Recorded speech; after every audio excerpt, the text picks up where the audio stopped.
Et s'il existait un adversaire conçu littéralement pour tuer Spider-Man? Pour moi, c'est l'un des ennemis les plus sous-estimés et pourtant l'un des plus puissants. Je parle bien sûr du Scorpion. Aujourd'hui, je te raconte tout, ses origines, ses pouvoirs, ses plus grands exploits et pourquoi il pourrait être l'un des pires cauchemars de l'homme araignée. Le Scorpion de son vrai nom McGargan apparaît pour la première fois en 1965 dans le numéro 19 d'Amazing Spider-Man. A la base, Gargan est un simple détective privé engagé par Jonah Jameson dans le but de filer Peter Parker pour comprendre comment il obtient ses photos de Spider-Man. Mais Jameson, obsédé par l'idée de démasquer et d'écraser le tisseur, va financer une expérience scientifique destinée à donner à Gargan des capacités surhumaines. Le résultat, une force colossale, une endurance hors du commun, mais aussi une instabilité mentale grandissante. Et pour parfaire le tout, une armure verte équipée d'une queue mécanique redoutable. Le Scorpion est né, et Spider-Man vient de trouver un adversaire pensé pour être son pire ennemi.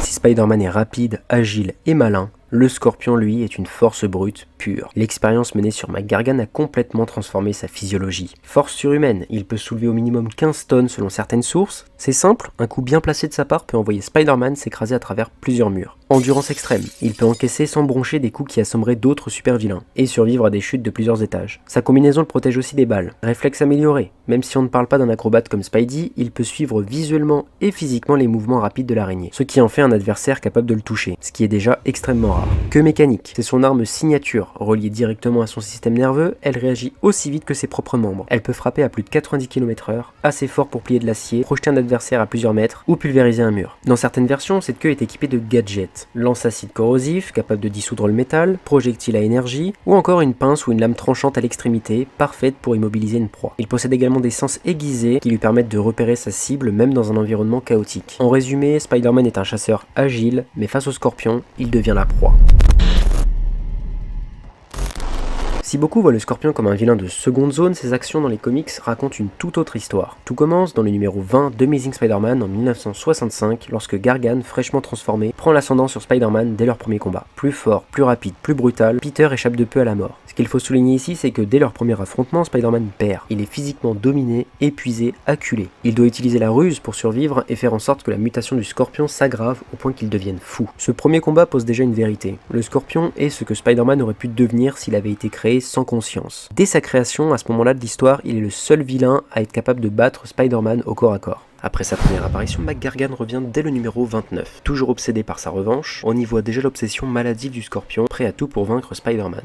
Ce numéro consolide le personnage comme une menace récurrente et pas juste comme un vilain de passage. Dans les numéros 145 et 146, le Scorpion sort de prison et se lance dans une nouvelle vendetta contre Spider-Man. Mais cette fois-ci, il décide d'attaquer là où ça fait mal, ses proches. Ces numéros mettent en avant le côté vicieux et rancunier du personnage qui rappelle qu'au-delà de ses gadgets, c'est surtout un prédateur obsédé. Si vous voulez voir un Scorpion visuellement marquant, jetez un œil au numéro 318 et 319. Dessiné par Todd McFarlane, dans cette histoire le Scorpion est au plus bas financièrement et mentalement. Il est engagé par Justin Hammer dans le but d'affronter Spider-Man. On a droit à des scènes d'action dynamiques, typiques de McFarlane. C'est une bonne vitrine de l'ennemi dans sa version la plus nerveuse et explosive. Ici, McGargan est au cœur d'un des récits les plus sombres du tisseur. Peter apprend que Tante May a été enlevée sans aucune demande de rançon. Très vite, on découvre qu'elle a été capturée par un réseau de super vilains mené par Norman Osborn. Et McGargan en fait partie. Il est celui qui menace May Parker, qui joue avec la peur de Peter et qui garde le silence alors qu'il connaît la réelle identité du tisseur. Il frappe sans retenue, ricanant et cherchant clairement à humilier plus qu'à tuer. Dans ce récit, il est cruel, méthodique et plus intelligent qu'on ne le pense. Mais le pire, c'est qu'il sait exactement où frapper émotionnellement. Il est le rappel vivant que Peter ne pourra jamais protéger ceux qu'il aime.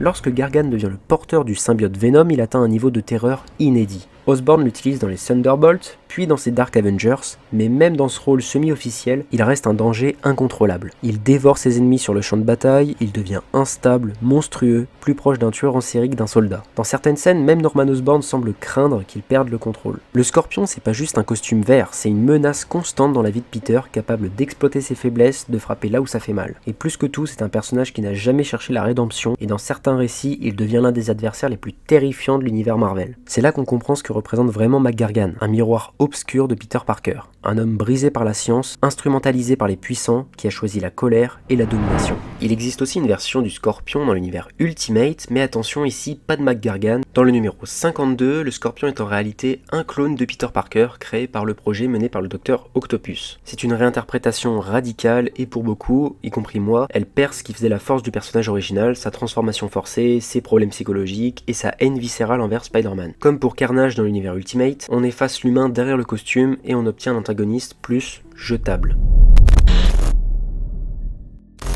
Côté adaptation, le Scorpion a eu une présence assez régulière, mais souvent en mode discret ou secondaire. Dans la série animée Spider-Man des années 90, il suit quasiment à la lettre son origin story classique. On y voit McGargan devenir le Scorpion, ses luttes internes et ses affrontements avec Peter Parker, ce qui a marqué une génération de fans. Dans le jeu vidéo Spider-Man de 2018, il fait partie des ennemis emblématiques du bestiaire. Le jeu le met en scène avec beaucoup de détails visuels et un gameplay fluide, renforçant son statut de boss emblématique à battre. Au cinéma, on l'a brièvement aperçu dans un easter egg dans Spider-Man Homecoming, mais maintenant il est confirmé que le Scorpion fera partie du casting dans le prochain film Spider-Man Brand New Day qui sortira en 2026. Plus récemment, dans la série animée Spider-Man de 2025, on retrouve un Scorpion réimaginé, toujours fidèle à son essence mais modernisé, avec un rôle important dans la nouvelle intrigue. Cette série confirme que ce personnage continue d'inspirer les créateurs et les fans et qu'il est loin d'être oublié.